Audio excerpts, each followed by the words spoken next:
मैं दिल्ली की जनता का आभार प्रकट करता हूं जिन्होंने शानदार विजय 2/3 बहुमत से ज्यादा भारतीय जनता पार्टी को जिताया। झूठ की गारंटी वाले जिनको पक्की गारंटी देकर जनता ने सदा के लिए बाहर कर दिया, बाय बाय केजरीवाल। मोदी जी देश और दिल्ली दोनों में ही भारतीय जनता पार्टी जो वायदे किए उनको पूरा करेगी और दिल्ली को विकसित दिल्ली बनाएगी।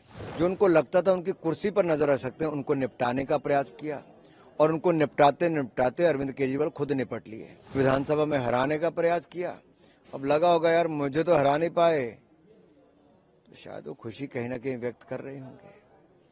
और ये किसकी छाती पे चढ़ के नाच हो रहा था तो आप समझ सकते हैं। मैं जहां एक और अपने आप को धन्य समझता हूं कि अवसर मिला, जहां मां गंगा यमुना सरस्वती का संगम होता हो, वहां पर जाकर स्नान करके समस्त देवी देवताओं का जहां आशीर्वाद मिला, वहां पे मैं एक बात तो जरूर कहूंगा कि भव्य और दिव्य आयोजन के लिए जहां एक और उत्तर प्रदेश सरकार को बधाई देता हूं, वहीं पर पूरी दुनिया की नजरें इस महाकुंभ पर टिकी हैं, दिव्य महाकुंभ पर और भव्य महाकुंभ पर। दुनिया का सबसे बड़ा आयोजन भारत में उत्तर प्रदेश में हो रहा है। सर, दिल्ली विधानसभा चुनाव में बीजेपी को बड़ी जीत मिली है, सर कैसे देखते हैं इस जीत को आप? मैं दिल्ली की जनता का आभार प्रकट करता हूं जिन्होंने शानदार विजय 2/3 बहुमत से ज्यादा भारतीय जनता पार्टी को जिताया और मोदी की गारंटी पर एक बार फिर विश्वास व्यक्त करा है। जनता के सामने दो बातें थे, एक झूठ की गारंटी वाले जिनको पक्की गारंटी देकर जनता ने सदा के लिए बाहर कर दिया, बाय बाय केजरीवाल, और मोदी की गारंटी जो विकास सुशासन की गारंटी देता है, संकल्प से सिद्धि तक ले जाने की गारंटी देता है, उसको चुना है। तो हम जनता को विश्वास दिलाते हैं कि मोदी जी देश और दिल्ली दोनों में ही भारतीय जनता पार्टी जो वायदे किए उनको पूरा करेगी और दिल्ली को विकसित दिल्ली बनाएगी। सर, आम आदमी पार्टी तो हार गई, लेकिन आतिशी जी का जो डांस करते हुए वीडियो सामने आया उसको कैसे देखिए, अगर आप राजनीति शुरू से अरविंद केजरीवाल जी की देखेंगे तो अन्ना हजारे के साथ आए तो उनको छोड़ दिया, उनके कंधे पे चढ़ के आए, उनको बाहर कर दिया।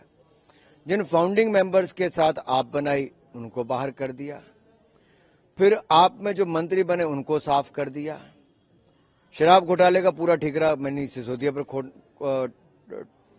फाड़ने का प्रयास किया और अब चुनावों में भी जो उनको लगता था उनकी कुर्सी पर नजर रख सकते हैं, उनको निपटाने का प्रयास किया और उनको निपटाते निपटाते अरविंद केजरीवाल खुद निपट लिए।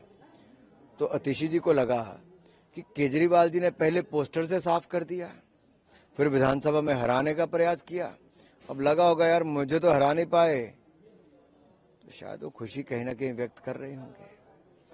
और ये किसकी छाती पे चढ़ के नाच हो रहा था तो आप समझ सकते हैं। सर, मिल्कीपुर उपचुनाव में भी बीजेपी की बड़ी जीत हुई, जिसके बाद विपक्ष बेईमानी का आरोप लगा रहा सरकार और चुनाव में। देखिए, विपक्ष इसलिए बार बार अपना खाता नहीं खोल पाता। कांग्रेस 3 बार लगातार दिल्ली में एक सीट नहीं जी पाई, 0 पे आउट होती गई, खाता ही नहीं खुला, हैट्रिक लगी। और जब तक आप जनता के दिए वोट को अपमानित करोगे और संवैधानिक संस्थाओं पर प्रश्न चिन्ह खड़ा करोगे तो जनता बार बार आपको धूल चटाएगी। और समझ लीजिए अखिलेश जी और राहुल जी, जनता ने मन बना लिया है कि अगर उनके वोट का अपमान ऐसे ही करोगे तो बार बार हार ही होगी। सर, चुनाव के नतीजों के बाद सपा, कांग्रेस, आम आदमी पार्टी एक दूसरे पे आरोप लगा रही है हार का। तो सर देखिए, गठबंधन का भविष्य आप कैसे देखते हैं? कोई भी रिश्ता सत्य प्रेम के समर्पण के बिना नहीं चलता। और ये तो वो संगठन था, एक ऐसा गठबंधन था जिसमें ना नेता था, ना नेतृत्व था, नीति थी और नीयत में भी खोट था।